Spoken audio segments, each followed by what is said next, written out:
বিসমিল্লাহ, দাড়ি রাখতে চাই কিন্তু স্ত্রী রাখতে দেয় না, এখন আমি কি করতে পারি? বলেন সংক্ষেপ করে বলতে। এসব কথা কেমনে সংক্ষেপ করতাম বলেন?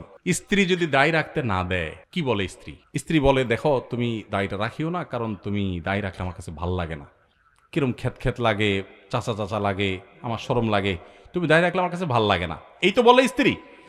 স্ত্রীকে বলবেন, ঠিক আছে, তোমার কাছে যখন ভালো লাগে না, তো এই দাঁড়ে আমি কেন রাখবো? অবশ্যই ফেলে দিব, চেঁচে ফেলবো। তুমি যেটা পছন্দ করো ওটা আমি কেন রাখবো? তুমি আমার স্ত্রী। এরপরে বলবেন, আচ্ছা, আমারও তো একটা কথা আছে, তোমার তো বলা হয় না, তোমার মাথার চুলগুলো আমার একদম ভাল লাগে না, একেবারে অপছন্দ, প্লিজ তুমি একটু শেভ করে ফেলো, একদম ওমরা করে যেরকম নেড়া করে এরকম নেড়া করে ফেলো। এটা বলার পরে বউ কি বলবে? পরের লাইন কি হবে বলেন? বউ বলবে, সব ঠিক আছে তো তোমার? মানে মাথা কোনো সমস্যা হয় নাই তো? তোমার তো ডাক্তারের কাছে যাওয়া দরকার, মানসিক ডাক্তার দেখান, তো পাগল হয়ে গেছো, মেয়ে মানুষের চুল চাচতে বলতেছো, তুমি তো পাগল হয়ে গেছো। এবার বলবেন, শেষ হয়েছে তোমার কথা? যদি কি শেষ কি হইব? তো বলবেন যে আমিও তো ওইটাই বলতে চাইছিলাম। আমি বললে তো তুমি চেত্তা, যে মেয়ে মানুষ আল্লাহ তার মাথায় চুল দিছে তার সৌন্দর্য, তো পুরুষ হিসাবে আল্লাহ আমাকে দাড়ি দিয়েছেন, এটা তো তোমাকে দেয় নাই, মহিলাকে দেয় নাই, এটা তো পুরুষত্বের মার্কা, এটা পুরুষের মার্কা, এটা তো আরেকজনের না, এটা আমার আছে, এটা তো আমাকে আল্লাহ তাআলা দিয়েছেন, তোমাকে দেন না, এটা তো আমার মার্কা। এখন তুমি আমার মার্কাই দূর করে ফেললে তারপর তোমার কাছে ভালো লাগবে, তো তোমার মার্কা আমি দূর করে ফেললে আমার কাছে ভালো লাগুক, সেটা তুমি মানবা? সেটা যেহেতু তুমি মানতেছো না, আমার ডাক্তার কাছে নিতে চাচ্ছ, তো তোমারও ডাক্তার কাছে নেওয়া উচিত। এই জন্য আমি বলি, আপনারা রাগ করেন না, যাদের কাছে দাড়ি ভালো লাগে না তাদের হরমোন টেস্ট করা উচিত, তারা আসলে পুরুষ না মহিলা। কারণ পুরুষের কাছে দাড়ি ভাল লাগবে, মেয়েদের কাছে দাড়ি ভাল লাগবে না, এটাই স্বাভাবিক, আল্লাহ এভাবে সৃষ্টি করেছেন, তাই না? এখন পুরুষ হওয়ার পর আপনার কাছে দাড়ি ভাল লাগতেছে না, অথবা কোনো মেয়ে মানুষ সে পুরুষের মুখে দাড়িটা সহ্য করতে পারতেছে না, তাহলে এটা কি আসলে মহিলা কিনা, এটা টেস্ট করা দরকার, এটা হরমোন টেস্ট করা উচিত। ভাইরা আমার, আপনারা রাগ করবেন না, আল্লাহ তাআলা এই দাড়িটা পুরুষকে দিয়েছেন, মোষটাও পুরুষকে, এই জন্য মোষ একটু একটু ছোট ছোট থাকতে হয়, আর দাড়ি লম্বা তো এটা আলামত। আর মেয়েকে আল্লাহ দেন নাই, অন্য সব কিছু তারও আছে, আপনারও আচ্ছা, এটা আপনার আলামত, আপনি আলামতই চেঞ্জ করে ফেলতে চাচ্ছেন। আপনি তো ওই যে 2 নম্বর একটা বাইরে হয়েছে না, কি ট্রান্সজেন্ডার, সেটা হইতে চাইতেছেন। আপনি যে মনে মনে ওই যে কি শয়তানি না আছে, সমকামিতা প্রতিষ্ঠা করার জন্য এক নতুন শয়তানি শুরু হয়েছে না। শিক্ষিতরা আমাদেরকে বুঝাতে চায় হুজুরদের মাথায় বুদ্ধিশুদ্ধি নাই, এগুলো মানসিক সমস্যা, এই মানুষগুলোর প্রতি সিম্পাথি দেখানো দরকার, মায়া দেখানো দরকার। আরে ভাই, বেচারা অসুস্থ, তারা ট্রিটমেন্ট করা দরকার, ট্রিটমেন্ট না করে আপনি সেটাকে স্টাবলিশ করতে আসছেন।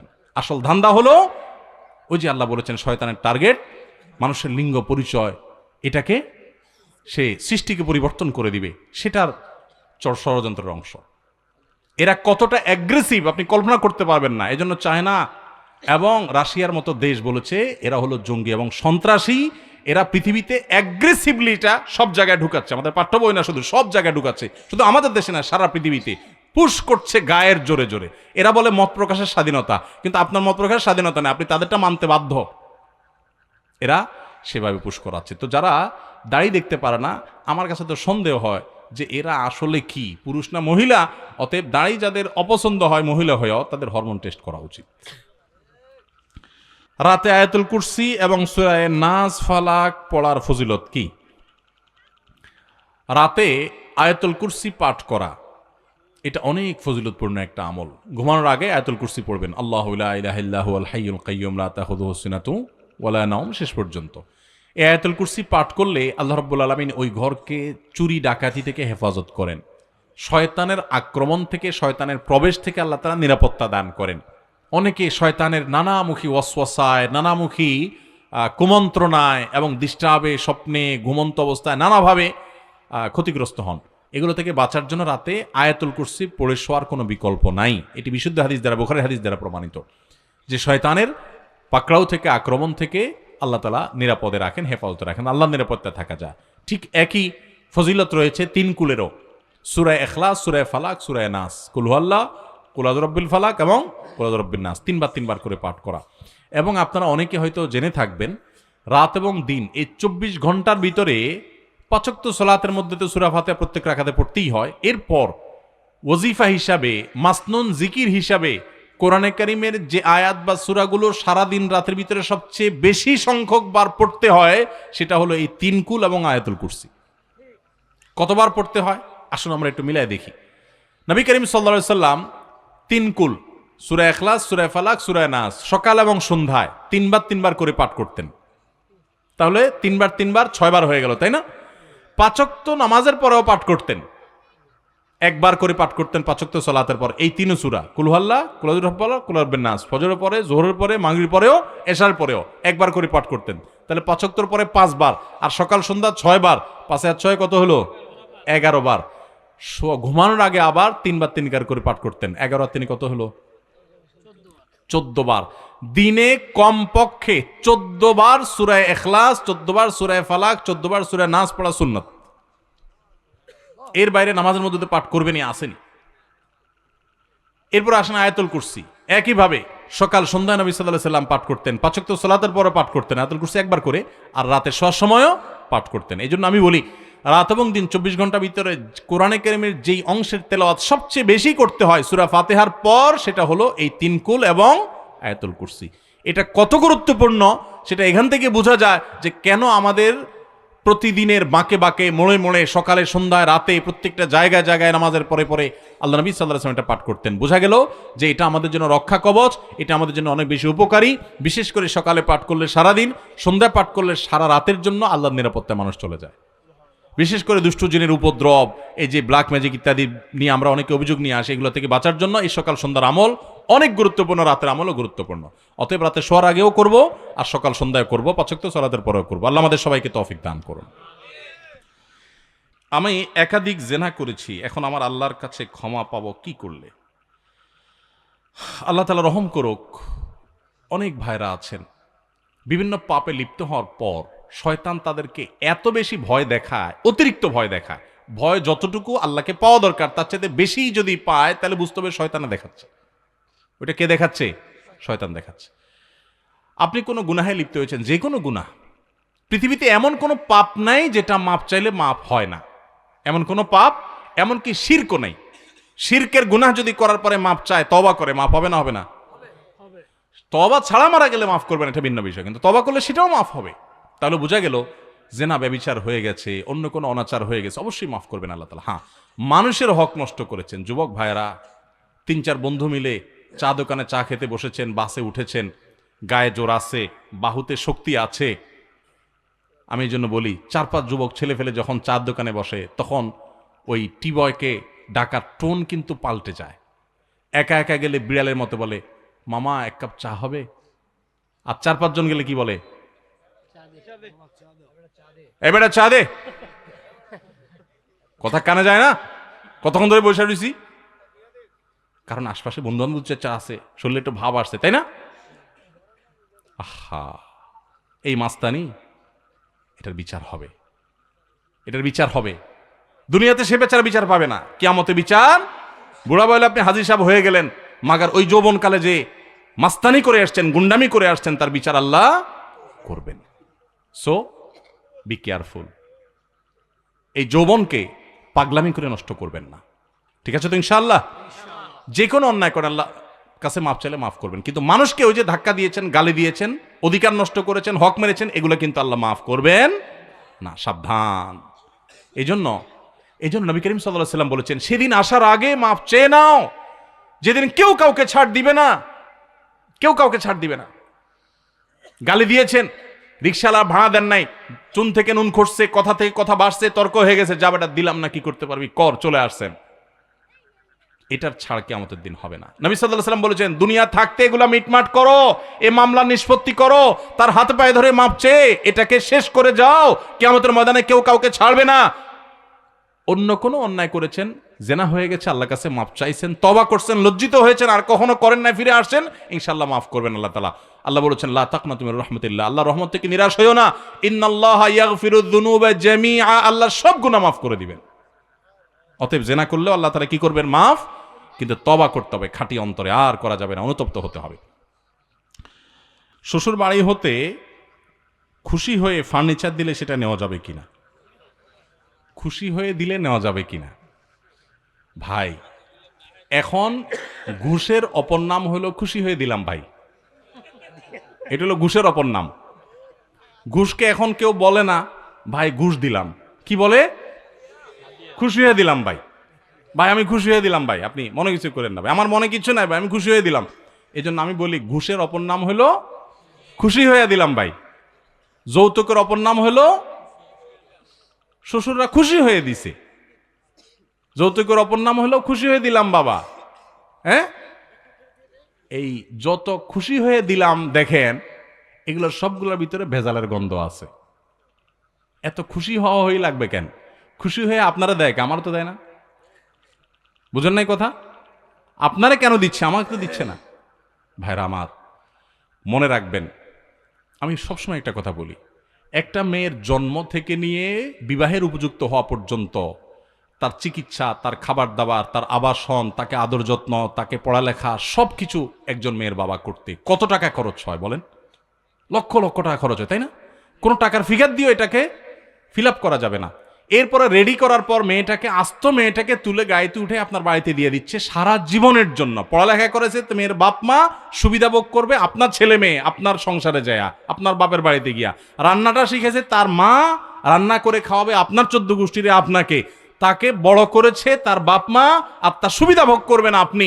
আপনার তো উচিত শ্বশুর মশাইয়ের কাছে যায় বলা, আব্বাজি আম্মাজি আপনাদের এই মেয়েকে জন্ম থেকে এই পর্যন্ত বড় করতে মোট কত টাকা, কত পয়সা, কত কষ্ট, কত রাত জাগা, কত কি করেছেন, এই সবগুলো হিসাব করে ফিগার দেন। আমি ফকিন্নির পুত যদি সব দিতে নাও পারি চেষ্টাটা করব। বলা উচিত তো সেটা না করে উল্টা বলতেছেন আব্বাজি এখন ফ্রিজ তো আমার দরকার নেই, আপনার মেয়েরই তো লাগে একটা। মোটরসাইকেল তো আমার না হইলেও চলে, আমি তো এক এমনিও যাইতে পারি, কিন্তু আপনার মেয়ের জন্য তো একটা মোটরসাইকেল লাগে। আমি এই জন্য বলি, এই মানুষগুলোর ভাঙা থালা নিয়ে রাস্তায় বসা উচিত। এই যৌতুক নেওয়ার চাইতে ভিক্ষা করা অনেক উত্তম। আবার একইভাবে অনেক মেয়ের বাবারা ইয়া মোটা অঙ্কের মোহর ধরা ছাড়া মেয়ে বিয়ে দেয় না, আছে না নাই? ছেলেরা বিয়ে করতে পারে না তাদের মোহরের অত্যাচারে, সেটাও আরেক জুলুম। মনে রাখবেন, এই জুলুমগুলো আমাদের অশান্তির পথে নিয়ে যায়। এখন এই যে সংসারে শান্তি নেই, দেখেন যত বিয়ে হয়, বিয়ের হাবভাব দেখলে মনে হয় আরে বাবা গোটা জগৎ মনে হয় জয় করে ফেলবে। ইয়া বড় গেট, বিশাল বড় প্যান্ডেল, 2 মাইল পর্যন্ত লাইটিং, কি বিশাল আয়োজন, হাজার হাজার মানুষ খাচ্ছে, ডোল তবলার আওয়াজের চোটে মানুষের বদদোয়া, বাচ্চার কষ্ট, হার্টের রোগীর জীবন শেষ, সব ধ্বংস হয়ে যাচ্ছে। উনি কিছু একটা গড়ায় ফেলতেছে, বিয়ে করে ফেলতেছে, বিয়ে হইতে না হইতে ভাঙতে দেরি নেই, ঠিক না ভাই? ঠিক। যত গর্জে তত বর্ষে না। আর ওই যে চাচা জেঠারা আছে এখানে, বাপ চাচারা আছে, মুরব্বীরা আছে, ভিতরে ভিতরে একটু খোঁজ নেন তো। বিয়ের সময় এই সমস্ত আপনাদের মতো এত ডোল তবলা বাজানি তো পরের কথা, এত ডাকডোল পিটানো তো করার কথা, এত জাকজমক করা তো পরের কথা। কোন রকম যে বিয়ে করে চলে আসছে, টেরও পায় নাই তেমন কেউ, চুপে চাপে বা অল্প স্বল্পর মধ্যে সেরে ফেলছে। কিন্তু চাচির সাথে মহাব্বত এত শক্ত, মাশাআল্লাহ, এত প্রগাঢ় যে আপনাদের ভালোবাসা যদি মেড ইন চায়না হয়, ওনাদেরটা মেড ইন জাপান। আল্লাহ তাআলা আমাদেরকে এই যৌতুকের অভিশাপ থেকে মুক্ত হওয়ার তৌফিক দান করুন। এদেশ থেকে যৌতুকের এই অভিশাপকে ঝাঁটা মেরে বিদায় করেছেন ওলামায়ে কেরাম। আলেমদের অবদান অনেকেই খুঁজে পায় না। মসজিদ এবং মাহফিলগুলো থেকে যৌতুককে বিদায় করা হয়েছে। এখনো পর্যন্ত মাদক যতটা নিয়ন্ত্রণে আছে, তার সবচেয়ে বড় অবদান এদেশে আলেমদের, আলহামদুলিল্লাহ। অতএব সমস্ত অন্যায় ছেড়ে দিবেন। বোনের সম্পদ না দিয়ে হজ করলে হজ হবে কিনা? বোনের সম্পদ না দিয়ে হজ করলে গাছের গোড়া কেটে আগায় পানি দেওয়ার মতো হবে। গোড়া কেটে আগায় পানি দিলে গাছের অনেক ফায়দা হবে না? ঠিক একইভাবে বোনের হক না দিয়া ওই টাকা দিয়ে হজ করলে তার হজের কোনো ফায়দা হবে না। বোনের হক দিয়ে দিবেন, ফুফুর হক দিয়ে দিবেন। বেশিরভাগ মানুষ বোনদের হক দেন না, ফুফুর হক দেন। অনেক নামাজি মানুষও আছে, এগুলো অবশ্য ডাইরেক্ট খায় না, একটু ঘুরে গাড়ায় খায়। ঘুরে গাড়ায় কিরকম? বোনদেরকে ডাইকা, বাপ মরার পর মা মরার পর ডাইকাই না, ভালো করে একটা রান্ধন দেয়। কারণ চিটার বাটপাররা তো, চিটারি বাটপারিতে কিছু পুঁজি লাগে, এটা একটা পুঁজি। ভালো করে একটা খাওন দাওন দেয়, বাগিনাদের আয়না, ভগ্নিপতির আয়না, ভগ্নিপতির 2টা লুঙ্গি চকচকা, বোনরে 2টা শাড়ি চকচকা সুন্দর, বাগিনাদেরকে হাদিয়া তোফা দিয়া এরপরে বলে এখন আব্বা তো চলে গেছেন, জমি জমা এগুলো তো রেখে গেছেন, তোমাদের বিয়ে সাজিতেও তো অনেক টাকা পয়সা খরচ হয়েছে, এখনো তো তোমাদের ছেলে মেয়ে সামনে আসছে, আল্লাহ বাঁচাইলে আমরা তো দেখমুই আসি, এখন জমি জমা এগুলোর পরে এখন তোমরা কি বলবা? কি বলে তখন মেয়েরা? বলবো থাক ভাই, মাত্রই তো খাইলো, তাই না? বলে থাক ভাই, আমাদের দায় দাবি না ভাই, আপনি খান। মুখ দিয়া বলছে, মনের কষ্ট নিয়ে বাবার বিটা থেকে চলে গেছে। আবার নিতেও চায় না, কারণ নিলে এই অসভ্য সংস্কৃতি বলবে যে বাপের বাড়ির থেকে হক নিয়ে আসছে, তাহলে এই বাড়িতে আবার আসবে কেমনে? ঠিক না? আবার আসবে কেমনে? ভালো করে শুনে রাখেন, আপনার বোন আপনার বাবা মা মারা যাওয়ার পর তাদের সম্পদ থেকে যে হক পাবে, পাই পাই করে হিসেব করে এটা মূল্য বের করে তাদেরকে দিয়ে দিবেন। এরপরে তারা জমি নিয়ে বিক্রি করলে করবে, না করলে আপনি টাকা দিয়ে ন্যায্য মূল্য দিয়ে জমি রাখবেন, তাদেরকে খুশি মনে তাদের যা পাওনা সব দিবেন, এবং দেওয়ার পরে বলবেন, বোন খাড়াও, কথা এখনো শেষ হয় নাই, তুমি বাবার সম্পদে তোমার যা হক আছিল এটা বুঝে পাইছো, তোমারটা তুমি নিছো, এর মানে এই না যে তোমার সাথে আমার সম্পর্ক শেষ হয়ে গেছে। ভাই বোনের সম্পর্ক কোনোদিন শেষ হওয়ার জিনিস না, মরণ পর্যন্ত থাকবে। এই বিটা তুমি আসবা, তোমার বিটায় আমি যাব, সারা জীবনের জন্য এটা তোমার বাড়ি, কারণ তোমার ভাইয়ের কাছে তুমি আসবা, রক্তের বন্ধন রক্ষা করা ফরজ, অতএব তুমি আসবা। সম্পদ আর হক নিয়ে গেছো দেখে সম্পর্ক থাকবে না তা না। এরকম যদি করতে পারেন তো আপনি মুসলমান, আর যদি সেটা না করতে না পারেন তাহলে আপনি পয়সার গোলাম, সম্পদের গোলাম, জমির গোলাম, এগুলো কিচ্ছু সাথে নিতে পারবেন না, কিন্তু এগুলোর পাপের বোঝা আপনাকে নিয়ে জাহান্নামে যেতে হবে। অতএব সাবধান থাকবো তো ইনশাআল্লাহ। বোনের হক দিবেন তো সবাই ইনশাআল্লাহ। আরে ভাই, বরকত দেওয়ার মালিক আল্লাহ। মানুষের হক মেরে ছেলে মেয়ের জন্য দিবেন, ওই ছেলে মেয়ে খয়রাত করতে পারে, আর মানুষের হক ঠিক মতো দিয়ে দেন, আল্লাহর উপর তাওয়াক্কুল করেন, আল্লাহর ছেলে মেয়েকে আপনার সন্তানদেরকে এত দেওয়া দিবেন যে আপনি কল্পনা করতে পারবেন আপনার মৃত্যুর পর আরো ভালো থাকবে ইনশাআল্লাহ। সততার সাথে চলবো তো ইনশাআল্লাহ। বেনামাজিদের ব্যবসা বাণিজ্যের উপার্জন কি হালাল হবে? ব্যবসা বাণিজ্য হালাল হারাম হওয়ার সাথে নামাজি আর বেনামাজির সম্পর্ক নাই। হালাল হারাম হওয়ার সাথে উপার্জনের পদ্ধতি, উপার্জনের প্রক্রিয়া, হালাল হারামের যে বিধিবিধান সেটা মেনটেন করা না করার সম্পর্ক। একজন নামাজি, শুধু নামাজি না, তাহাজ্জুদ গুজার, দাড়িওয়ালা, টুপিওয়ালা, জুব্বাওয়ালা, মাশাআল্লাহ, আলহামদুলিল্লাহ, সুবহানাল্লাহ, সবকিছুই আছে, মাগার দোকানের ঝাঁপ টানায়া দেশি মসুরি আর ইন্ডিয়ান মসুরি মিক্স করে, এরপরে দেশের মসুরি বলে বিসমিল্লাহ বলে বিক্রি করে। হালাল হবে না হারাম হবে? কথা বুঝেন নাই? বিসমিল্লাহ বলে দিছে, কিন্তু আবার পাল্লা উঠাইতেও বিসমিল্লাহ, আবার দেখবেন পলিথিনে ভরতেও কি, আবার হাত দিতেও বিসমিল্লাহ। আসলে নাউজুবিল্লাহ, আসলে কি নাউজুবিল্লাহ। তাহলে হালাল হারাম হওয়ার সাথে সম্পর্ক হলো পদ্ধতির উপর। আপনি নামাজি না বেনামাজি সেটা আরেক জিনিস। বেনামাজি হয়েছেন, কবিরা গুনায় লিপ্ত হয়েছেন, জাহান্নামে যেতে পারেন, ঈমান চলে যেতে পারে, সেটা আরেক জিনিস। বাট উপার্জনের হালাল হারাম হওয়া নির্ভর করে আপনার সততার উপরে। আপনি সততার সাথে করেছেন হালাল, অসততার সাথে করেছেন, যত বড় নামাজি হন হারাম। কথা কি ক্লিয়ার? ইসলামের জন্য আপনাকে ভালোবাসি। আপনার কাছে একটি প্রশ্ন, রাস্তাঘাট নির্মাণের সময় আমরা অতিরিক্ত মুনাফার জন্য তাড়াহুড়া করে ঘর বাড়ি নির্মাণ করে থাকি, এই কাজটা ইসলামী দৃষ্টিতে কতটুকু জায়েজ? বুঝলাম না। রাস্তাঘাটের নির্মাণের সময় ঘর বাড়ি বানায় মানে এটা আবার কি? রাস্তাঘাট বানানোর সময় ঘর বাড়ি বানায় কি লাভ? ও, রাস্তার আশেপাশে যাতে ভাঙা পড়ে। সুবহানাল্লাহ বলবো না নাউজুবিল্লাহ বলবো? আল্লাহ, আহা, এই কাহিনী তো আমার এতটা জানা ছিল না। দেখেন কত মাসালা এখনো জানার অভাব আছে আমার। এই নরসিংদী আসলে মাসালা শিখতে পারতাম না। সুবহানাল্লাহ।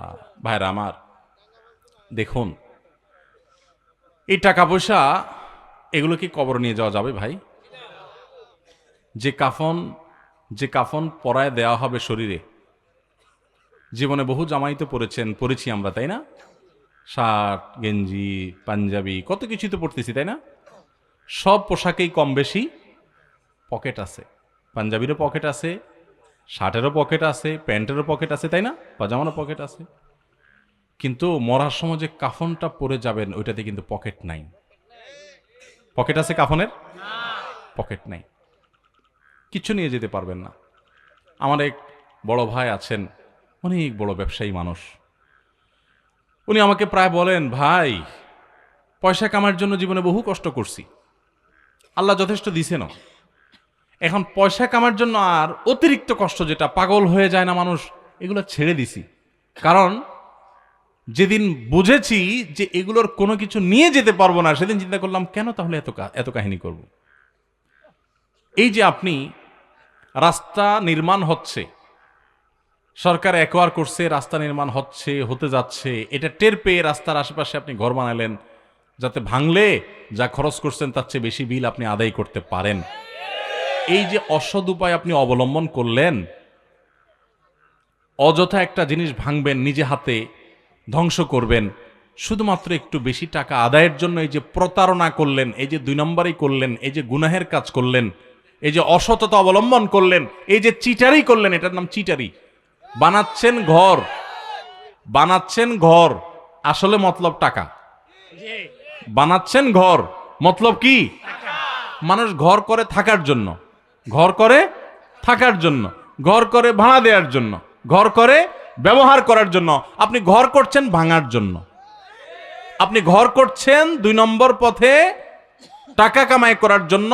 আপনি প্রতারণা করছেন, আপনি ধোকা দিচ্ছেন। নবী সাল্লাল্লাহু আলাইহি সাল্লাম বলেছেন, মান গাসসা ফালাইসা মিন্না, যে ধোকা দেয়, যে প্রতারণা করে, যে 2 নম্বরই করে, যে চিটারি করে, সে আমার উম্মত নয়। আপনার দাড়ি অনেক লম্বা হতে পারে, আপনার দাড়ি সাদা হতে পারে, আপনি মেহেদি লাগাতে পারেন, আপনার টুপি অনেক লম্বা হতে পারে, আপনার পাগড়ি 7 হাত হতে পারে, আপনার জুব্বা অনেক লম্বা হতে পারে, আপনি হজ করতে পারেন, আপনি উমরা করতে পারেন, আপনি মসজিদের সভাপতি হতে পারেন, সেক্রেটারি হতে পারেন, ইমাম সাহেব হতে পারেন, আলেম সাহেব হতে পারেন, আপনি মসজিদের অনেক সামনের কাতারে মুসল্লি হতে পারেন।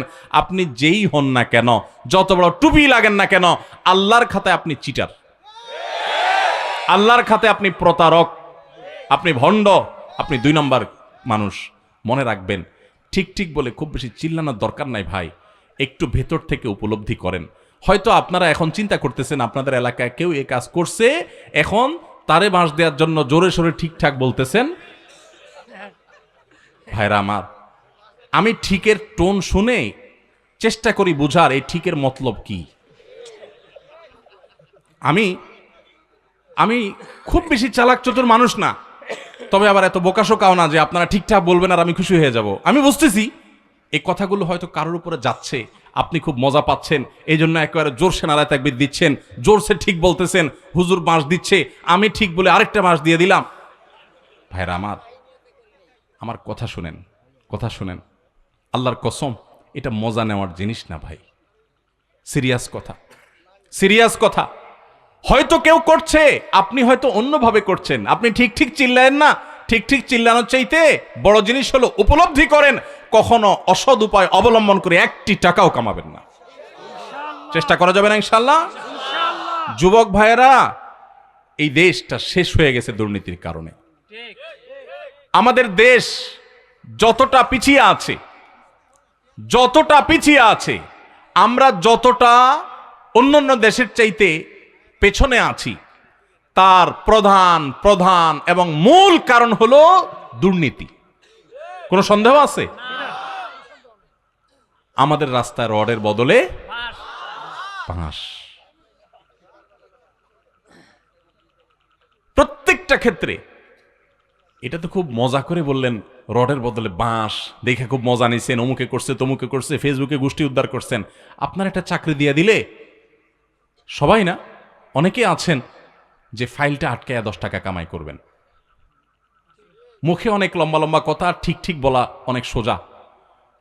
এখানে ঠিক ঠিক বলার চাইতে গুরুত্বপূর্ণ হলো শপথ করেন যে আমাকে আল্লাহ যদি তৌফিক দান করে, চৌকিদারির চাকরি হোক আর রাষ্ট্রপতির চেয়ার হোক, যেখানেই থাকি না কেন, আমার জীবন যাবে, আমি অবৈধ উপার্জন করব না ইনশাআল্লাহ। চেষ্টা করা যাবে না? এই দেশটাকে সোনার দেশ হিসাবে গড়ে তোলার জন্য আমাদের সৎ হতে হবে, ইসলাম চর্চা প্রত্যেকটা ক্ষেত্রে করতে হবে। মসজিদে ইসলাম চর্চা করলেন, গায়ে গোত্রে ইসলাম রাখলেন, টুপি লাগালেন আর আপনার জুব্বা লাগালেন আর দাড়ি লাগালেন আর হজ আর উমরা করলেন, শুধু এর নামে ইসলাম না। ইসলামের অনেক গুরুত্বপূর্ণ একটা ফরজ বিধান হলো হালাল উপার্জন করা। 2 নম্বর পথে কামাই করবেন আর হাজি সাহেব সাজবেন। এই হাজিগিরির দাম মানুষের কাছে থাকতে পারে, আল্লাহর কাছে নাই। কথা কি বুঝাতে পারছি আমি? এজন্য সংকল্প করেন অসৎ উপায় অর্জন করবেন না। কিন্তু মুশকিল কি জানেন? আমার কথা শুনলে আপনার কপালে দুঃখ আছে। দুঃখ কি বলবো? দুঃখ হলো বিয়ে করার জন্য বউ পাবেন না। আরে বউ পাওয়া তো পরের কথা, নিজের মা বাপের কাছেও বিল পাবেন না। মা বাপও দেখবেন খুশি না, বলবে যে কি একটা ছেলে আমার, কি যে চাকরি করে। বলেন তো, পড়ালেন বলেন তো। হ্যাঁ হ্যাঁ, কি যে চাকরি করে, জামাটাও পাল্টাতে পারে নাই। কি যে চাকরি করে, বাড়িটাও করতে পারে নাই। কি যে চাকরি করে, কিছুই করতে পারে নাই। বাপ মাও বলবে, এলাকাবাসীও বলবে। এবং শুধু এটুকু বললে হয়তো, এক একটা আলপিন দিয়ে খোঁচা দিয়ে বলবে কি জানেন, এই যে অমুকের ছেলে এক লগে চাকরি করছে, কত কিছু করে ফেলছে। হ্যাঁ, বাড়ি দোতলা জায়গায় 3 তলা করে ফেলছে, শহরে জমি রাখছে, দোকান রাখছে, কত কিছু করছে। মাশাআল্লাহ, কি সুন্দর চকচকা গায়েত করে চলে আসে।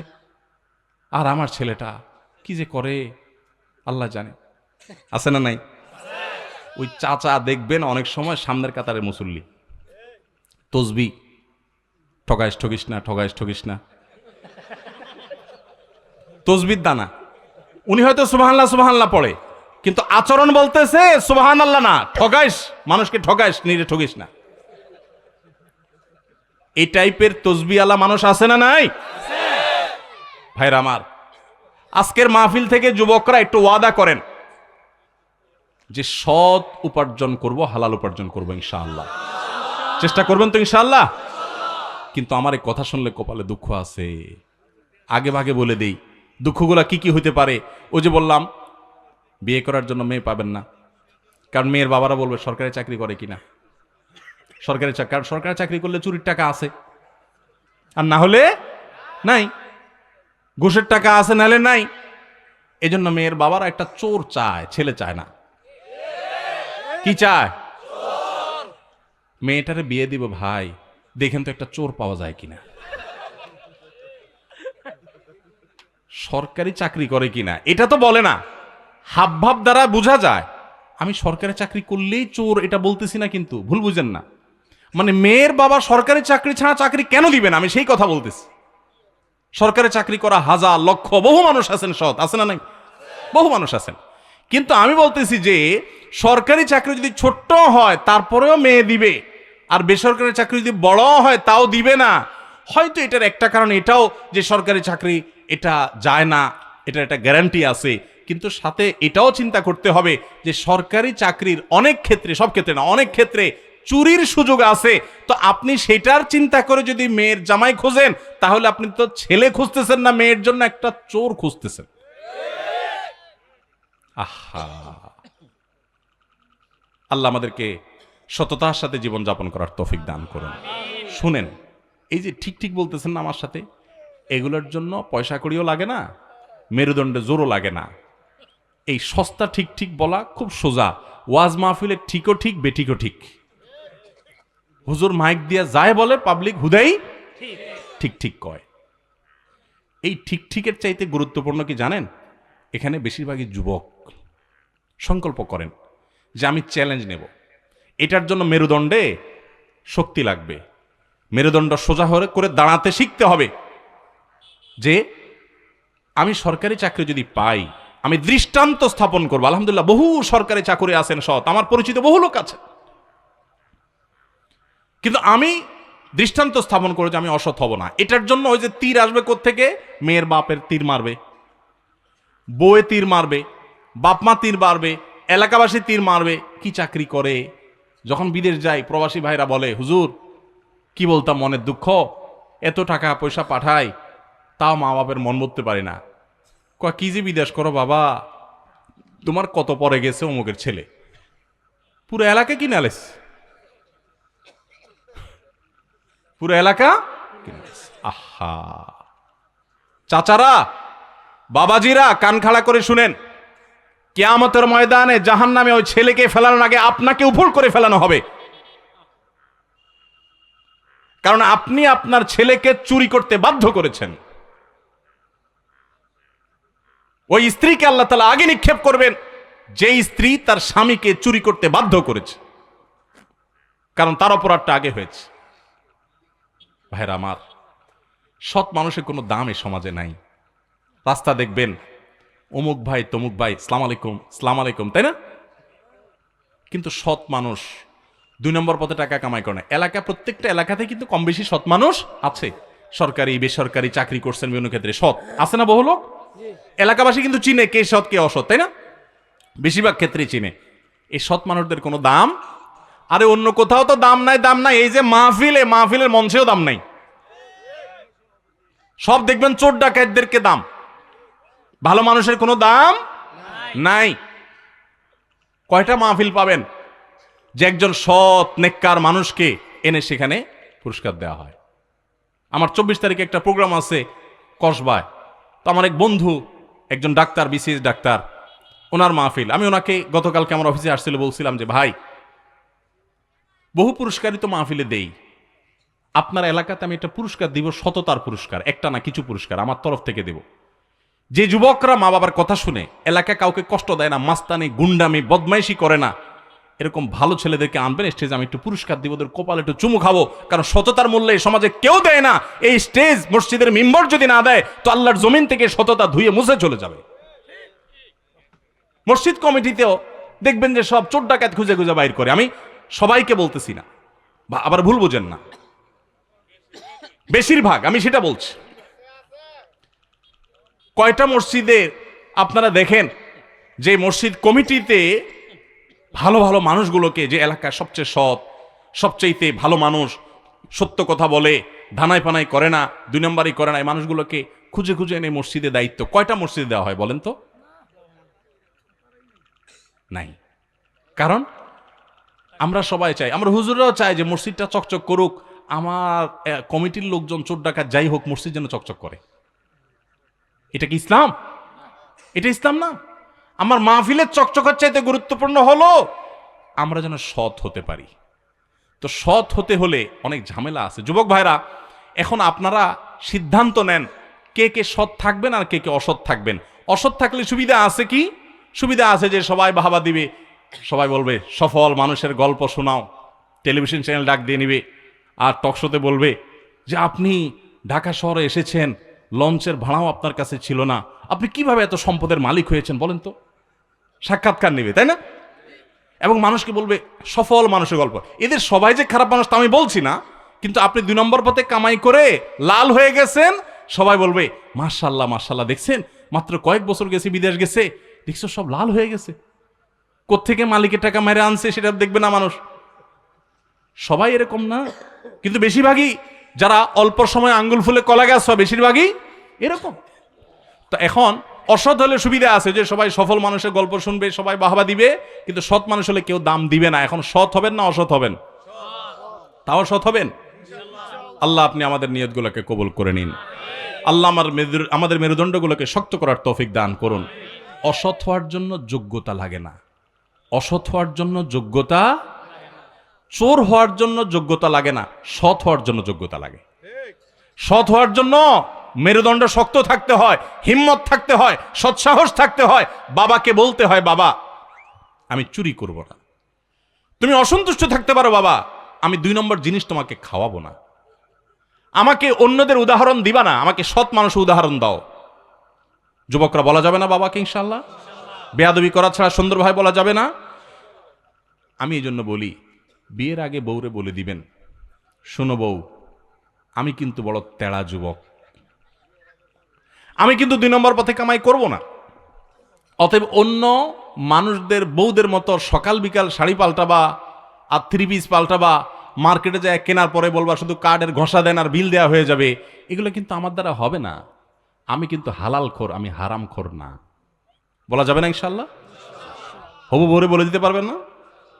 বেশিরভাগ ক্ষেত্রে দেখবেন ওই মেয়ে বলবে আব্বু না, সমস্যা আছে ছেলের, কারণ তার দরকার কি? একটা চোর। তার দরকার একটা চোর, তার দরকার একটা ঘুষখোর, তার দরকার একটা দুর্নীতিবাজ, তার দরকার একটা টিন চোর, তার দরকার একটা গম চোর। সে সৎ মানুষ পছন্দ। আপনি সাথে সাথে সেজদা পড়ে যাবেন, যাক একটা চোর প্রিয় মানুষ থেকে আল্লাহ আমাকে মুক্তি দিছে। একটা সৎ মানুষ খুঁজবেন, চেষ্টা করা যাবে না ইনশাআল্লাহ? আল্লাহ আমাদের সবাইকে তৌফিক দান করুন। তাহলে ওখান থেকে এত কথা আসলো যে রাস্তার পাশে ঘর তুললেন, ধান্দা হলো ভাঙা পড়বে, টাকা বেশি পাবো। কি করবেন টাকা নিয়ে? যদি কবর নিয়ে যেতে পারেন, আখেরাতে কাজে লাগে, তাহলে তো একটা ব্যাপার ছিল। তা তো পারবেন না। আপনি বলবেন না পারলে কি হয়েছে, ছেলে মেয়ে খাবে, ছেলে মেয়ে ভোগ করবে নিশ্চিত। বহু মানুষ সম্পদ রেখে চলে গেছে, তার ছেলেমেয়েরা ভোগ করতে পারে নাই, হাতে বুতে অন্য মানুষ খেয়ে ফেলছে, আছে না নাই? সবচেয়ে বড় হতভাগাকে জানেন? আল্লাহর জমিনে সবচেয়ে বড় দুর্ভাগা, সবচেয়ে বড় বেয়াকুব এবং নির্বোধ মানুষ হলো সে, যে যাদের জন্য চুরি করবে তারাও সে দায় নিবে না। কিয়ামতের দিন ছেলে আয়সা বলবে না, আব্বা চুরিদারি ডাকাতি 2 নম্বরই যা করছেন, ঘুষ সুদ যা খাইছেন আমাদের জন্যই তো খাইছেন, আল্লাহ আমার আব্বারা জাহান্নামে দিয়ে না, আমাদের নিয়ে যান। বলবে না ভাই, কোরআন বলেছে ইয়াউমা ইয়াফিরুল মারউ মিন আখিহি ওয়া উম্মিহি ওয়া আবিহি ওয়া সাহিবাতিহি ওয়া বানি। সন্তান বাপকে দেখে মাকে দেখে পালাবে, যে না জানি আজকে কোনো কিছুর জন্য ধরে। সবাই ইয়ানফসি ইয়ানফসি করবে। যাদের জন্য চুরি করবেন ওরাও দায় নিবে না। আপনার মতো নির্বোধ কে হতে পারে? সন্তানকে চুরির সম্পদ দিয়ে বড় করবেন না, সততা দিয়ে বড় করেন।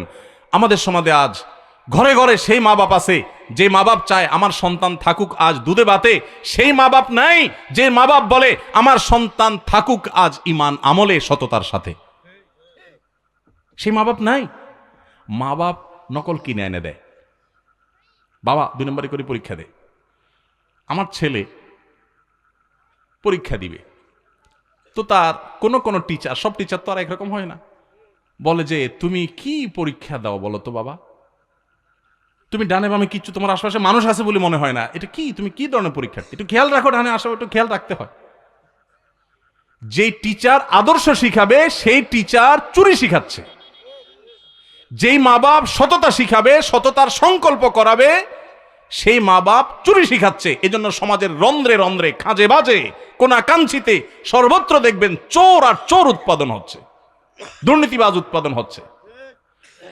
আমাদের ছেলেবেলা তো বেশি দিন আগের না। এখানে বাবাজিরা যারা আরো বয়স্ক আছেন, আপনারা দেখেছেন আপনাদের ছেলেবেলায় বাপমারা ছেলে মেয়েদেরকে সততা শিখাইতো, ঠিক না বেঠিক?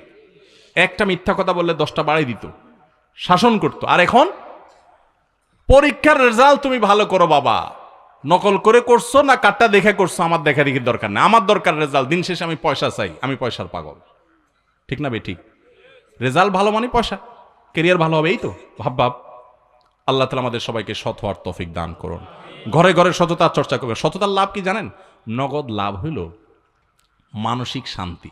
যারা চোর এদের মানসিক শান্তি হয় না। ধরেন একজন চুরি করে হাজি সাহেব হয়েছে, এখন সারা জীবন আকাম কুকাম করছে, এখন লাখ লাখ কোটি কোটি টাকার মালিক হয়ে গেছে। এখানে মাহফিল আয়েশা বলল, হুজুর সিফাত হাসান সাহেবের মাদ্রাসার জন্য আমি এত লাখ টাকা দিয়ে দিলাম, জানে মাহফিলের জন্য এত টাকা দিয়ে দিলাম, হুজুর আপনারও একটা হাদিয়া দিয়ে দিলাম। আমি খুশির চুটে বললাম, আল্লাহ আপনি হাজি সাহেবরে কবুল করেন, আল্লাহ হাজি সাহেবরে জান্নাতের একেবারে জান্নাত পার করে জাহান্নামে পৌঁছায় দেন। আমি হয়তো অনেক লম্বা লম্বা দোয়াও করে দিব, আপনারাও বলবেন নারায়ে তাকবীর, সুবহানাল্লাহ, বলেন মাশাআল্লাহ, আলহামদুলিল্লাহ, কিন্তু আল্লাহর ফেরেশতা বলবেন তুই চোর। তুমি মানুষের চোখে ধুলা দিতে পারো, বাট তুমি দিন শেষে মানুষের রক্ত চুষে এই টাকা এনে এখানে ঢালছো, এটাতে মানুষকে খুশি করতে পারো, আল্লাহ খুশি হবেন না? আল্লাহ খুশি হবেন যখন এই টাকার মালিকের কাছে টাকা ফেরত দিবা। আজকে আমার অফিসে এক লোক আসছে, আইসা বলে, হুজুর দুবাইতে এক চিটার, সে আমার কয়েক কোটি টাকা মেরে দিছে, তো আমি তারে খুঁজতে গেছি দুবাইতে, তো সে আমাকে মক্কার মিকাত থেকে ভিডিও কল দিছে, দিয়া তার এহরাম পরা ভিডিও দেখাচ্ছে সে ওমরা করতে গেছে। অর্থাৎ বুঝাইতেছে তুমি আমার দুবাই খুঁজে লাভ নাই চান্দু, আমি মক্কায়। তো সে ভিডিও কল দিয়ে দেখাইতেছে। তো আমার বলতেছে, হুজুর আমার একটু বুঝান, এই লোকটা উমরা করতে গেছে কি দুঃখে, সে আমার মতো এরকম বহু মানুষের টাকা মেরে নিয়ে গেছে। সে দেখাইতেছে, দেখো তুমি আমার পিছনে লাগিয়ে লাভ না, আমি কিন্তু আল্লাহর ঘরে আছি। আমাদের চিটারি বাটপারি এই লেভেলে চলে গেছে যে হিতাহিত জ্ঞান পর্যন্ত হারিয়ে গেছে। সততার সাথে চলবো তো ইনশাআল্লাহ। সততার সাথে চলার লাভের কথা বলতেছিলাম। লাভটা কি জানেন? মানসিক শান্তি। ওই যেটা বলতেছিলাম যে হাজি সাহেব আইসা টাকা দিল, পয়সা দিল, অথচ হাজি সাহেব চুরি ডাকাতি করে এগুলো কামাইছে। আমরা সবাই নারায় তারবি মারহাবা দিলাম। হাজি সাহেবের পোলাপাইন ভাব চক্কর নিয়ে রাস্তাঘাটে চললো, গায়ে নিয়ে চকচকা ঘুরলো, ইউ ভাব জাহির করলো। মাগার হাজি সাহেব নিজের মনের ভিতরে উনি জানেন উনি একটা চোর, উনি জানেন উনি একজন রক্তচোষা, উনি একজন দুর্নীতিবাজ, বহু মানুষের চোখের পানি ফেলে টাকা উপার্জন করে আজকে তিনি এটা কামাই করে এই জায়গায় এসেছেন। ওনার ছেলে মেয়ে নাতিপুতিতে এগুলো বুঝবে না, সবাই তো খুব ভাবসাব জাহির করবে, আমরা হুজুররা বলবো নারায় তাকবীর সুবহানাল্লাহ আলহামদুলিল্লাহ, কিন্তু উনি দিন শেষে জানেন উনি একটা চোর। তো এই যে অপরাধবোধের অদৃশ্য দাহন, অপরাধবোধের অদৃশ্য জ্বালা, এটা কিন্তু খুব ডেঞ্জারাস জিনিস। সবাই আপনাকে নারায় তাকবীর দিচ্ছে, বাট আপনি বুঝতেছেন এই সব টাকা তো চোরের টাকা, তাহলে আপনার মনে কোনোদিন শান্তি আসতে পারে না। আপনি মুখে হাসবেন কিন্তু ভিতরে জ্বালা থাকবে যে আসলে এগুলো তো আমার না। অসৎ উপায়ে টাকা কামাই করবেন, দুনিয়াতেই অশান্তি ভোগ করবেন, আর সৎ উপায়ে টাকা কামাই করবেন, হয়তো মানুষ একটু দাম টাম দিবে না, কিন্তু মনের দিক থেকে আপনি সুখে থাকবেন। নবী সাল্লাল্লাহু আলাইহি ওয়াসাল্লাম এইটাই বলেছেন, লাইসাল গিনা বিকাসরাতিল আরদ ওয়ালাকিন্নাল গিনা গিনান নাফস। অনেক সম্পদের মালিক হওয়ার নাম সচ্ছলতা নয়, আসল সচ্ছলতা হলো মনের সচ্ছলতা। আপনার মন যখন বলবে যে আলহামদুলিল্লাহ আমি তো 2 নম্বর কোনো টাকা কামাই করি নাই, কারণ হক কোনোদিন মারি নাই, আলহামদুলিল্লাহ আল্লাহ তোমারে বাঁচাইছে, তখন অল্পের মধ্যে আপনার শান্তি লাগবে। আর অনেক আছে নিঃশ্বাস ফেলতে পারবেন না। আমার কাছে এক হাজী সাহেব বহু আগে, মনে হয় 19-20 বছর আগে, আরো বেশি হতে পারে, আমি প্রথম যখন ইমামতি করি, আমার কাছে এক হাজী সাহেব এসে বলে, হুজুর আমার জমি জমাগুলো সব মসজিদ মাদ্রাসা করতে দিই। উনি একটা জমি আমাকেও মসজিদ করার জন্য, মাদ্রাসা করার জন্য দিয়েছিলেন, আমি এটা করতে পারি না, সময় পাই না, আরেকজনকে বলছি দিছে আরেকজনকে। তো আমার কাছে এসে বলে, হুজুর আমি আজকে একটা মাদ্রাসার জমি দিয়ে দিই, আরেকটা মসজিদের জন্য দিয়ে দিই, আরেকটা গরিবদেরকে দিয়ে দিই, আমার ছেলে মেয়ে আমার বউ পারলে আমার গলা চিপে মেরে ফেলে, যে বুড়া কি পাগল হয়ে গেছে নাকি, সব দিয়ে দিচ্ছে কেন, আমরা কি করব? তো আমি বললাম ঠিকই তো, আমি তো ছেলেদের পক্ষে, ইসলাম তো বলে না আপনারা সব এভাবে দিয়ে দিতে, তারা কি মানুষের কাছে হাত পাতবে নাকি, তাদের জন্য রেখে যেতে বলছে ইসলাম, আপনি কেন সব দিয়ে দিচ্ছেন, কিছু দেন কিছু রাখেন। তখন সেই মুরব্বী আমাকে বলতেছে, বাবা রে আপনিও আমার দুঃখ বুঝলেন না। আমাকে কি আপনার দুঃখটা কি বলেন, বললে তো বুঝবো। বলে যে বাবা রে এই জমি জমা যা দেখতেছেন সব তো চোরাই টাকার। হাসির বিষয় না, ওনার চোখ দিয়ে ছলছল করছে, পানি ছলছল করছে। উনি আমাকে বলতেছেন, বাবা এগুলো সব তো চোরাই টাকা, আমি কয় টাকা বেতন পাইছি সেগুলো দিয়ে সংসার চালাতেই কষ্ট হয়ে গেছে। তখন বিভিন্ন সময় ঘুষ নিয়ে নিয়ে এসব জমি জমা করছি, বুঝি নাই তখন, আল্লাহর ভয় ছিল না। এখন বয়স ভার হয়ে আসছে, সকাল বিকাল চোখে শুধু কবর দেখি, জীবন পুরাটা শেষ করে ফেলছি, সামনে মৃত্যু ছাড়ার কিচ্ছু নাই, দেখতে পাচ্ছি পরিষ্কার, সবাই সবাইকে নিয়ে ব্যস্ত, ছেলে ছেলের ফ্যামিলি নিয়ে, মেয়ে মেয়ের ফ্যামিলি নিয়ে আনন্দ ফুর্তিতে ব্যস্ত, বাট আমি আমার চোখের সামনে কবর ছাড়া কিছু দেখছি না। একের পর এক সাথী সঙ্গে হারিয়ে যাচ্ছে, আমারও সময় যখন তখন চলে আসবে। এখন আমার বোধোদয় হয়েছে, আপনাদের কথা শুনেছি, আল্লাহর কাছে হিসাব দিতে হবে, প্রত্যেকটা পাওনাদার কিয়ামতের ময়দানে দাঁড়াবে। নবী সাল্লাল্লাহু আলাইহি ওয়াসাল্লাম বলেছেন, আতাদরুনা মানিল মুফলিস, তোমরা কি জানো সবচেয়ে বড় ভিখারি কে? সাহাবীরা বলছেন, আল মুফলিসু ফিনা মাল্লা দিনার আলাহু ওয়ালা দিরহামা, হে আল্লাহর রাসূল যার টাকা পয়সা নাই সেই তো ভিখারি। নবী সাল্লাল্লাহু আলাইহি ওয়াসাল্লাম বলেছেন, আরে এটা আসল ভিখারি না, আজকে টাকা নাই কালকে আসবে। আসল ভিখারি হলো দুনিয়াতে বহু মাহফিলে ওয়াজ শুনতে আসছে, বহুত মাহফিলে ওয়াজ করছে, বহুত মসজিদ করছে, মসজিদের সভাপতি ছিল, ইমাম ছিল, সেক্রেটারি ছিল, হাজী সাহেব ছিল, গাজী সাহেব ছিল, কোরআন তেলাওয়াত করছে, দান সাদাকা করছে, সুবহানাল্লাহ পড়ছে, তাসবিহ পড়ছে, অনেক ভালো ভালো কাজ করছে। মাগার এই ভালো কাজ করে যে সওয়াবের পাহাড় নিয়ে গেছে কিয়ামতের ময়দানে আল্লাহর কাছে মুছে তাও দিয়া জান্নাত আশা করতে গেছে, তখন আয়েশা আল্লাহর কাছে হাজির হয়েছে একজনের, আল্লাহ এই লোক যৌবনকালে কলেজে পড়া অবস্থায় আমি রিকশাওয়ালাকে অন্যায়ভাবে অত্যাচারভাবে আমাকে 2টা থাপ্পড় দিয়েছিল, গরিব মানুষ কিচ্ছু বলতে পারি নাই, সেদিন কোথাও বিচারও পাই নাই, কারণ আমি রিকশাওয়ালা, তার অনেক ক্ষমতা ছিল। আজ হে আহকামুল হাকিমিন, হে সকল বিচারকদের বিচারক, হে সবচেয়ে বড় শাসক, হে রব্বুল আলামিন, আজ আমি বিচার চাই।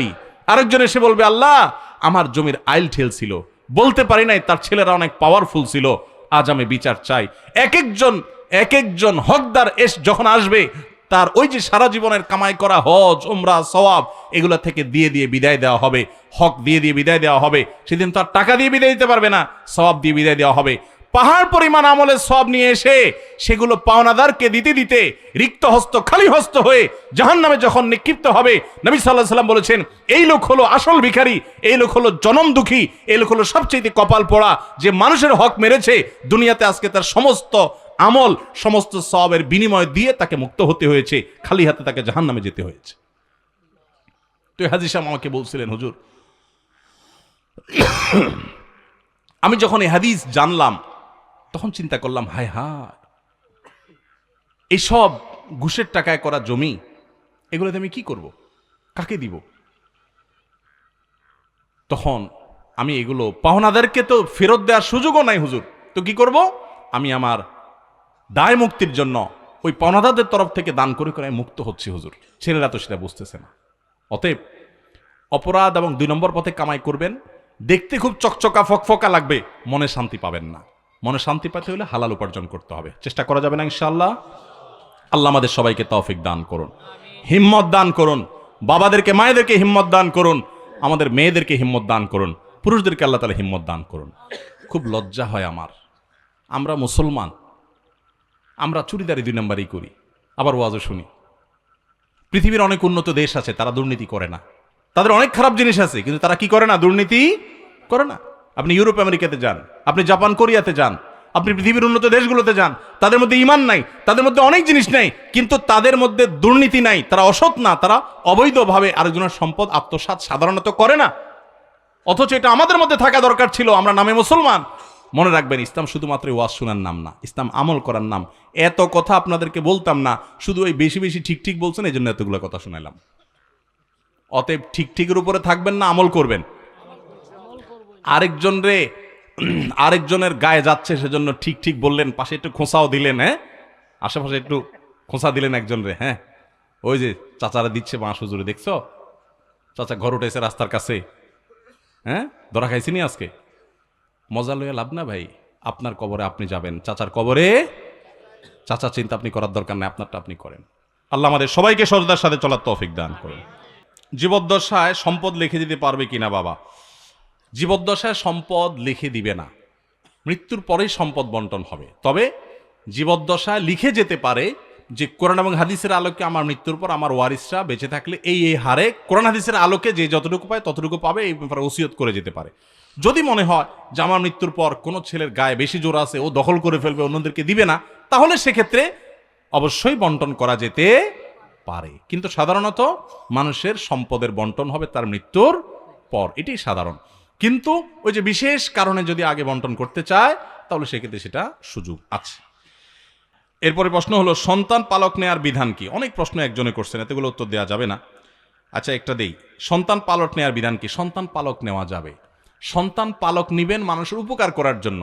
একটা গরিব মানুষ, তার অনেকগুলো বাচ্চা আছে, পালতে পারে না, মাটা মরে গেছে, বাচ্চা পালন করার কেউ নাই, বাপটা মরে গেছে, ইতিম হয়ে গেছে, তখন তাকে নিয়ে আসেন, অথবা তার মার কাছে রাখেন, খাবার দাবার দেন, পড়াশোনার খরচ দেন, মানুষ করে দেন, পোশাক আশাক দেন, আদর যত্ন দেন, এটা আল্লাহর জন্য করবেন। এ হলো সন্তান পালক নেওয়ার কনসেপ্ট ইসলামে। আর আমরা সন্তান পালক নেই কোন ধান্দায়? বাবা ডাকবো, মা ডাকবে, এই মতলব। মানে আমার ছেলে মেয়ে নাই, তো একটু বাপ মা ডাক শুনতে মন চায়, এই জন্য আরেকজনের ছেলে নিয়ে আসলাম। এটা হওয়া উচিত না। হওয়া উচিত হলো যে ঠিক আছে, একটা বাচ্চা থাকলে ভালো লাগে, আরেকজনের বাচ্চা সে খাওয়াতে পড়াতে পারে না, আমি নিয়ে আসলাম। কিন্তু বলতে হবে, ভাই আপনার বাচ্চা আপনার, ওর কামাই রোজগার আপনি খাবেন, বা আপনার সন্তান হিসাবেই থাকবে, আমি একটু লালন পালন করতে চাই, একটু তারা পালতে চাই, একটু নিজের কাছে রাখতে চাই, ভালো লাগে একটা বাচ্চার সাথে থাকলে, ঠিক আছে, এটা ঠিক আছে। কিন্তু আমাদের বেশিরভাগ লোক ছেলে মেয়ে হয় না, এখন বাপ মা ডাক শুনতে হবে, এই জন্য আরেকজনের সন্তান নিয়ে আসে, আইনা ওই বাপের নাম মুছে দেয়, মায়ের নাম মুছে দেয়, ওই পোলা জানেও না তার বাপকে মাকে, এরা নকল বাপ নকল মা সাজে, সারা জীবন এই নকল বাপ নকল মা ডেকে ডেকে দিন পার করে। ঠিক না বে? ঠিক, জায়েজ নাই। আল্লাহ বলেছেন, উদউহুম লিআবাইহিম, তোমরা সন্তানকে তাদের বাপের নামে ডাকো। যে জন্মদাতা বাপ, জন্মদাতা বাপের নাম, গর্ভধারণকারী মায়ের নাম কখনো চেঞ্জ করা সম্ভব না, এটা হয় না কখনো। এই জন্য ওইভাবে লাল পালন পুত্র রাখা জায়েজ আছে, না হলে কিন্তু সেটা জায়েজ হবে না যদি তাদের বাপমার নাম নিয়ে লুকোচুরি করেন অথবা কোনো রকম প্রতারণা করেন। মক্তবের ছাত্রছাত্রীদেরকে গজল শিক্ষা দেওয়া কি সঠিক? তাতে ছাত্রছাত্রীদের হক নষ্ট হয় কিনা? অনেকে মক্তবে ছাত্রছাত্রীদেরকে কোরআন শেখার জন্য, ইসলাম শেখার জন্য, সুন্দরভাবে শুদ্ধভাবে সালাত শেখার জন্য, নামাজ শেখার জন্য যে পাঠান, সেটা তো শিখানি, বরং এর কোনো কোনো ক্ষেত্রে যতক্ষণ আলিফ বা তাসা পড়ান, যতক্ষণ তাকে তার যে পড়ার জিনিস সেটা পড়ান, দেখা যায় তার চাইতে বেশি টাইম পাস করার জন্য হুজুরের হয়তো একটু মোবাইল টিপতে ইচ্ছা করতে সবার গজল লাগিয়ে দিস, আছে না নাই? যেমন যে মাহফিলে হুজুরের চা খাইতে ইচ্ছা করছেন, সবার জিকির লাগিয়ে দিস, আছে না নাই? তো যাই হোক, এটা ভিন্ন। মক্তবে বাচ্চাদেরকে ইসলামী সঙ্গীত, গজল এগুলো যদি শেখানো হয় সংস্কৃতি চর্চার অংশ হিসাবে, একটু বিনোদনের দরকার আছে, একটু গোষ্ঠের সাথে সালাদেরও দরকার আছে, সারাক্ষণ এক জিনিস পড়তে ভাল লাগে না, একটু তাদের মধ্যে আনন্দ এটা যেন তারা পায়, সেজন্য যদি শেখানো হয় ঠিক আছে। অথবা সংস্কৃতি চর্চার অংশ হিসাবে, শুদ্ধ সংস্কৃতি, সুস্থ সংস্কৃতি চর্চার অংশ হিসাবে করলে ঠিক আছে। তবে যদি তার মূল পড়াশোনা বাদ দিয়ে বা মূল পড়াশোনার ক্ষতি করে বেশিরভাগ শুধু এটার পিছনেই পড়ে থাকে, তাহলে অবশ্যই বাচ্চার প্রতি অবিচার করা হলো। যে শিক্ষক এটি করবেন তার খেয়াল রাখতে হবে। এখন এই যে দেখেন না, বিভিন্ন শিক্ষা প্রতিষ্ঠানে পড়ার চাইতে অপড়া বেশি, কাজের চাইতে অকাজ বেশি। এরকম যদি হয় তাহলে সেক্ষেত্রে অবশ্যই শিক্ষার্থীর প্রতি সেটা অবিচার করা হবে। অনেক শিক্ষক আছেন যে বাচ্চাদেরকে পড়াইতে গিয়ে গল্প গুজব, আড্ডা, এটা সেটা, টাইম পাস, হ্যাঁ 1 ঘন্টা হয়ে গেছে, উনি দৌড় দিতে পারলে যান বাঁচে। আছে না নাই? টিউশনি করেন, টাইমটা কিভাবে পাস করেন না করেন আল্লাহর কাছে কিন্তু জবাবদিহি করা লাগবে। পড়ার অংশ হিসাবে মাঝে মধ্যে খুনসুটি বা একটু রসিকতা বা একটু রসাত্মক কথা বলা, হ্যাঁ বাচ্চাদের মধ্যে বিশেষ করে শিক্ষার্থীর মধ্যে আপনার একঘেয়েমি ভাব চলে না আসে, সেটা তো ভিন্ন জিনিস। কিন্তু অনেক টিচার আছেন, অনেক শিক্ষক আছেন যে পড়াতে গিয়ে তিনি কিভাবে টাইম পাস করবেন সে ধান্দায় থাকেন, তাই না? তো এগুলো করলে কিন্তু আল্লাহর কাছে দায়ী থাকতে হবে। আমরা ইমানদার হিসাবে প্রত্যেকটা মানুষকে মনে রাখতে হবে আমার প্রতিটা নড়াচড়া কথাবার্তার হিসাব আল্লাহর কাছে দেওয়া লাগবে।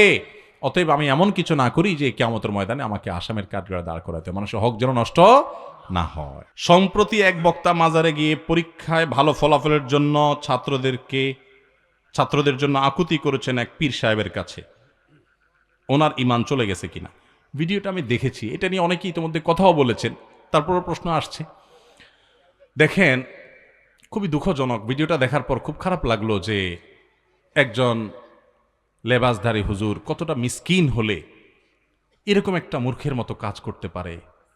যাই হোক, আল্লাহ তাআলা ওনাকে হেদায়েত দান করুন। কেউ আঘাতপ্রাপ্ত হোক সেটা তো উদ্দেশ্য না, কিন্তু সত্য তো বলতেই হবে। কোনো মানুষ যখন কবরে চলে যায় তার কি পৃথিবীর কাউকে কোনো সাহায্য করার ক্ষমতা থাকে? মানুষ সাহায্য চাবে কার কাছে? আল্লাহর কাছে। এখন যদি বলা হয় যে খাজা বাবা বা অমুক কবরে শুয়ে আসো, এদের একটু পরীক্ষা ভালো ফলাফল করে দিও, তাহলে তো সে শিরিক করলো, ঈমান চলে যাওয়ার মতো বিষয়, বেঈমান হয়ে যাওয়ার মতো বিষয়। আল্লাহ তাআলা আমার এই ভাইকে তওবা করার তৌফিক নসিব করুন। নবী সাল্লাল্লাহু আলাইহি ওয়াসাল্লাম বলেছেন, ওয়াইজা সাআলতা ফাসআলিল্লাহ ওয়াইজা ইসতাআনতা ফাসতাইন বিল্লাহ। যখন কিছু চাইবা তো আল্লাহর কাছে চাইবা, যখন সাহায্য চাইবা তখন আল্লাহর কাছে সাহায্য চাইবা। ইয়াকা না'বুদু ওয়া ইয়াকা নাস্তাইন, আল্লাহ শিখাইছেন আল্লাহ তোমারই ইবাদত করি আর তোমার কাছেই সাহায্য চাইও, মাজারওয়ালার কাছে না। আমার ছেলে মেয়ে, আমার সন্তান, কোনো কিছু দেওয়ার মালিক ওই মাজারওয়ালা না, দেওয়ার মালিক কে? আল্লাহ। সেদিন ব্রাহ্মণবাড়িয়া যাচ্ছি, যে 3-4 দিন আগের ঘটনা, এক প্রোগ্রামে। তো আমার পিছনের সিটে এক ইয়াং ছেলে বসছিল, আমি একটু ঘুমাইছিলাম, পরে উঠে পরে যখন নামতেছি তাড়াতাড়ি 2টা কলম নিয়ে আসছে। আমার আবার একটু কলম দরকার ছিল, কিছু একটু লিখবো, বক্তব্যের নোট করব, কলম পাচ্ছিলাম না পকেটে। তো সে কলম ধরাতে আমি খুশি হয়ে গেছি। আমি চিন্তা করলাম, আরে আমি কি আল্লাহর ওলি হয়ে গেলাম নি কোনো, যে কলম দরকারে বেটা কলম ধরে বসে আছে সামনে। তখন সন্দেহ হলো 2টা ধরছে কে আবার। পরে দেখি আবার পুরান কলম সে ধরছে। আমি বললাম, কিরে বাবা? আমি হচ্ছে আমার গিফট করতেছে মনে হয়, আমার কলম দরকার এই টাইমে, আমার কারামত যায় এগুলো কিনা। পরে বলে যে না, আমার বোনের কালকে এসএসসি পরীক্ষা, একটু ফু দিয়ে দেন। তো আমি বললাম, শোনো, পরীক্ষা ভালো ফলাফলের জন্য ভালো করে পড়ালেখা করতে হবে, আল্লাহর কাছে দোয়া করতে হবে, সাহায্য চাইতে হবে। আমিও দোয়া করে দিলাম, আল্লাহ তোমার বোনের ভালো ফলাফল দেখ, তাকে শরিয়া সম্মত চলার তৌফিক দান করুক, দোয়া করে দিলাম। যাও। না হুজুর, একটু কলমটা ফু দিয়ে দেন। আমি কলম ফু দিলে কি লাভ হবে? আপনি একটু কুলফু আল্লাহ পড়ে ফু দেন। ঠিক এই শব্দটা বলছে, আপনি কুলফু আল্লাহ পড়ে ফু দেন। তো আমি কি আর করবো, বেচারা দেখি ছাড়ছে না, নাছর বান্দা। তো আমি কুলহুল্লাহ পড়েই ফু দিয়ে দিছি ওর কথা অনুযায়ী, যে ওষুধ ওই লেখছে, প্রেসক্রিপশন ওই লেখছে, আমি শুধু ওষুধটা দিয়ে দিলাম। কি করব সেটাই লিখে দিছে ও, যে এটা বলে দেন। তো আমি কি করব, আমার ডিসপেন্সারি ম্যান বানাইছে আর ও ডাক্তার হয়েছে, বলে দিছে যে আপনি কুলহু আল্লাহ পড়ে ফু দেন। তো আমি কুলহু আল্লাহ পড়ে ফু দিয়ে দিছি। আমি এই জন্য প্রায় বলি, ফাঁকিবাজ পোলা পান সারা রাত টোটো করে ঘুরে বেড়াইছে, মোবাইল টিপি করছে, এটা সেটা করে বেড়াইছে, এখন পরীক্ষার আগ দিয়ে মাথা নষ্ট, হাই হাই কি করবো, এবার যায় হুজুর একটু ফু দিয়ে দেন, এটা দোয়া করে দেন।